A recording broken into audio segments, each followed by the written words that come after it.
दोस्तों, आप देख रहे हैं कि ये एक बहुपार्टी डेलीगेशन जिसमें मेरे सब वरिष्ठ कॉलीग्स यहाँ खड़े हैं अलग अलग विभिन्न पार्टियों से। ये तीसरी बार इस चुनाव में मल्टी पार्टी डेलीगेशन गया है चुनाव आयोग। आज हमने 2-3 मुद्दे स्पष्ट रखे उनके सामने।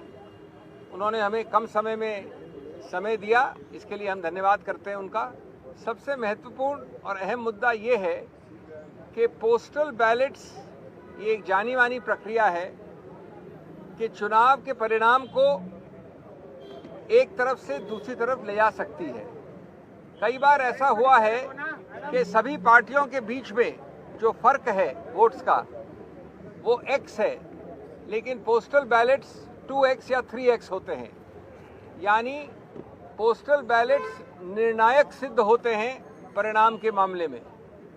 इसलिए चुनाव आयोग ने एक जो रूल है, प्रावधान है, जो एक्ट के अंतर्गत रूल बनता है, जो स्टैट्यूटरी रूल होता है, कोई गाइडलाइन नहीं, कोई चिट्ठी नहीं, उसके अंदर कहा है अंतर्गत कि पोस्टल बैलेट्स की गिनती पहले ली जाएगी। यानी ईवीएम की गिनती के पहले पोस्टल बैलेट्स की गिनती ली जाएगी। ये रूल 54A में लिखा है स्पष्ट रूप से। इस बात को कई बार अलग अलग रूप से चिट्ठियों द्वारा और गाइडलाइंस द्वारा चुनाव आयोग ने दोहराया है। 2019 में बड़े स्पष्ट रूप से कहा कि पहले आप पोस्टल बैलेट की गिनती शुरू करिए, उसके कुछ समय बाद आप ईवीएम की गिनती शुरू कर सकते हैं, लेकिन, और ये बहुत अहम बात है, आप ईवीएम की गिनती खत्म नहीं कर सकते या परिणाम का अंत नहीं कर सकते जब तक पोस्टल बैलेट का पूरा रिजल्ट गणना के बाद घोषित न हो जाए। यानी पोस्टल बैलेट की गणना के बाद उसका परिणाम पहले घोषित करना अनिवार्य है। और अगर आप अंत तक पहुंच गए हैं ईवीएम में तो उसको रोकिए जब तक पोस्टल बैलेट का आप परिणाम घोषित न करें।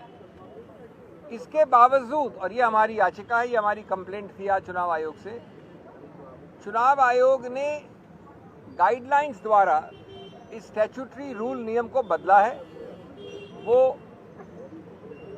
नहीं किया जा सकता कानून में। गाइडलाइंस द्वारा किसी रूल को नहीं बदला जा सकता। उन्होंने गाइडलाइंस द्वारा जो पुरानी गाइडलाइंस थी 2019 वाली, जो मैंने बताई अभी आपको, उसको हटा दिया है, उसको निरस्त कर दिया है। और इसका बड़ा सरल और सीधा परिणाम ये होता है कि ईवीएम की पूरी गणना हो जाए अंत तक, तब तक भी पोस्टल बैलेट की निर्णय की घोषणा करना अनिवार्य नहीं रहा है। अब हमारे को पता है कि कई बार ऐसा हुआ है कि पोस्टल बैलेट के आधार पर निर्णय उत्तर से दक्षिण हो गया है, पूर्व से पश्चिम हो गया है। इसीलिए ये प्रावधान बनाया गया था, यही इसका औचित्य है।